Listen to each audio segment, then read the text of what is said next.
శ్రీగురుభ్యో నమ. శ్రీ మహాగణాధిపతి నమ. శ్రీ సరస్వతి నమ. భక్తులారా, వ్యాసప్రోక్త భాగవత మహాపురాణం చెప్పుకున్నాం యథాతథంగా. ఇందులో భాగంగా నిన్నటి వరకు 4 స్కందాలు పూర్తి చేసి 5వ స్కందాన్ని 27 భాగాలుగా చెప్పుకున్నాం. ఈ రోజున 28వ భాగం చెప్పుకునే ముందు వ్యాస మహర్షిని ప్రార్థన చేసుకుందాం. వ్యాసాయ విష్ణు రూపాయ వ్యాస రూపాయ విష్ణవే నమో వై బ్రహ్మణ దేవాశిస్తాయ నమో నమ. సమర్థ సద్గురు సాయినాథ్ మహారాజ్ की जय.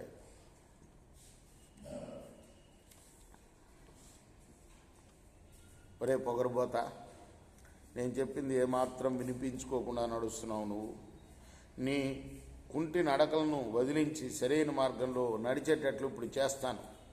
ఎవరంటున్నాడు? ఆ రఘుగణు మహారాజు. ఎవరితోటి? జడభరతుడితోటి. అలా అధికార మదంతో తమోగుణ ప్రకోపంతో కారు కూతలు పూశాడు. అప్పుడు శమధమాది గుణసంపన్నుడు, బ్రహ్మస్వరూపుడు, సమస్త జీవరాశుల హితం కోరేవాడు అయిన ఆ బ్రాహ్మణుడు యోగుల స్వభావం బొత్తిగా తెలియని ఆ రాజును చూచి అన్నాడు, రాజా, నువ్వు చెప్పింది ముమ్మాటికి నిజమయ్యా. బరువు శరీరానికే కానీ నాకేమాత్రం కాదు. దారిలో నడిచి గమ్యాన్ని చేరేది దేహమే కానీ నేను కాదు. కాబట్టి నాకు శ్రమ లేదు. మనిషి బలిసిపోవటం, చిక్కిపోవటం, రోగాలు, మానసిక పీడలు, ఆకలి దప్పులు, భయము, కలహము, కోరిక, ముసలితనము, శరీరానికి మనస్సుకు సంబంధించిన జబ్బులు, ఆకలి దప్పులు, ఇష్టపడటం, ద్వేషించడం, భయపడటం, వార్ధక్యం, మరణం, రోషం, నిద్ర, మెలకువ, అహంకార మమకారాలు, మదమాత్సర్యాలు, దేహాభిమానం గలవాడికే పుడతాయి. కానీ పుట్టక లేని నాకు, అంటే నేను ఆత్మస్వరూపుణ్ణి, నాకు పుట్టుకనేది లేదు. జీవన్మృతుణ్ణి నేను మాత్రమే కాదు అంటే అంతకుముందు తిట్టాడనమాట. నువ్వు బతికుండి కూడా చచ్చిన వాడివి అని. అందుకోసం నేను ఒప్పుకుంటున్నాను, నేను జీవన్ముక్తుడిని. నేను మాత్రమే కాదు, జనన మరణాలు కలిగి ఉన్న వారందరూ కూడా జీవన్మృతులే. యజమాని సేవకుడు అనే సంబంధం కర్మ వల్ల కలిగింది కనుక అది శరీరానికే కానీ జీవుడికి సంబంధించింది కాదు. నేను రాజును కదా అనే అభిమానంతో నువ్వు నన్ను ఆజ్ఞాపించావు అంటే నువ్వు మదోన్మత్తుడవే ఉన్నావన్నమాట. అది నీ వెనకటి స్వభావం కానీ మరేం కాదు. అందుకు నేనేం చేయగలను? పిచ్చివాడు, మూగవాడు, గుడ్డివాడు, తెలివి లేనివాడు ఎంతో నేను కూడా అంతే. అంచేత నన్ను శిక్షించడంలో నీకు కలిగే లాభం ఏముంటుంది చెప్పు? అంతేకాకుండా జడుడను మత్తుడను అయిన నాకు శిక్ష విధించిన నీకు శ్రమ మాత్రమే మిగులుతుంది. ఇలా పలికి శాంత స్వభావుడైన ఆ మునిశ్రేష్ఠుడైన జడభరతుడు పూర్వకర్మ ఫలాన్ని అనుభవించక తప్పదనే భావంతో పల్లకి దండె వదిలిపెట్టకుండా ఎప్పట్లాగనే పల్లకి మోయసాగాడు. శాస్త్ర సమ్మతాలైన బ్రాహ్మణుడి వాక్యాలను రాజు విన్నాడు. ఆ మాటలు తత్వజ్ఞానాపేక్షతో పోతున్న ఆ రాజేంద్రుడి హృదయానికి సూటిగా తగిలాయి. అతనిలోని అహంకారం తొలగింది. తాను చక్రవర్తిననే గర్వం అతడికి దూరం అయిపోయింది. ఆ రాజు వెంటనే పల్లకి నుండి దిగాడు. ఆ బ్రాహ్మణుడికి సాష్టాంగ దండ ప్రణామం చేశాడు. వినమ్రుడై చేతులు జోడిస్తూ ఆ జడభరతుని పాదాలకు తలవంచి నమస్కరించి అన్నాడు, నువ్వెవరివి? నువ్వు సామాన్య బ్రాహ్మణుడివి కాదు. నువ్వు అవధూత వేషంలో ఉండి ఈ విధంగా కనిపిస్తున్నావు. ఎందుకు ఈ వేషంలో ఇక్కడ ఒంటరిగా తిరుగుతున్నావు?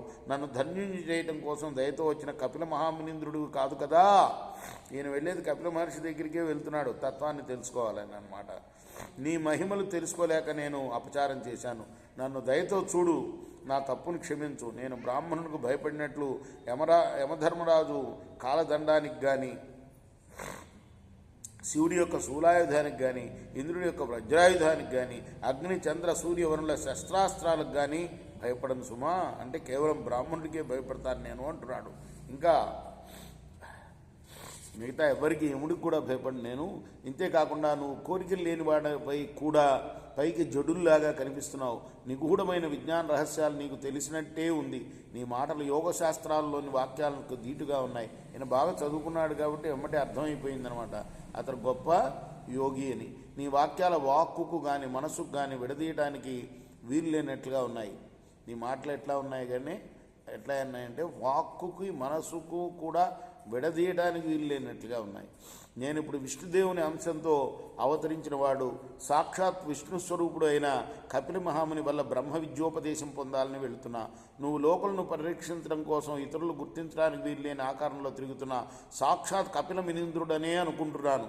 మూర్ఖుణ్ణైన నా వంటి గృహస్థుడు మీ వంటి యోగీశ్వరుల చరిత్రను ఎలా తెలుసుకోగలడు? కర్మ వశంచేత కనిపిస్తూ శాంతి వహిస్తూ నడుస్తున్న ఈ గృహస్థాశ్రమం బాదరబందీ నాకు లాగా నీకు ఉన్నట్టు కనపడుతుంది. కుండ లేకపోతే నీరు తీసుకురావడం కుదరదు. అందువల్ల అసలు లేనిది అనుభవానికి రానే రాదు. ప్రమాణాలను బట్టి లోక వ్యవహారాన్ని నమ్ముతున్నాను. అందువల్ల నీ మాటలు నాకు సరిపడుటలేదు అనిపిస్తుంది అని ఆ సింధు దేశాధిపతి అయిన రఘుగణుడు అన్నాడు. ఆ మాటలు విని బ్రాహ్మణ కుమారుడైన భరతుడు లోక వ్యవహారాల్లోని నిత్యత్వం ఉపాధిపై ఆధారపడి ఉంటుందే కానీ అది సత్యం కానే కాదు అని ఉదాహరణలతో విశదీకరించడం మొదలుపెట్టాడు. రేపు మనం వివరణ అంతా కూడాను 29వ భాగంలో చెప్పుకుందాం. కృష్ణార్పణమస్తు. సాయి కృష్ణార్పణము. శ్రీ సచ్చిదానంద సద్గురు సాయినాథ్ మహారాజ్ కీ జై.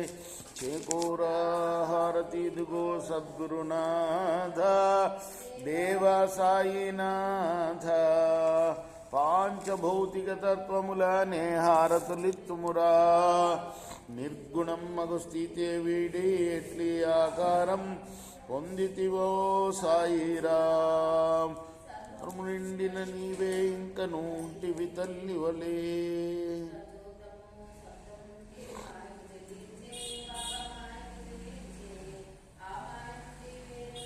నీ తీరుగా వచ్చే సప్త సాగరాలు నీకు క్రీడారంగములు బాబా క్రీడారంగములు.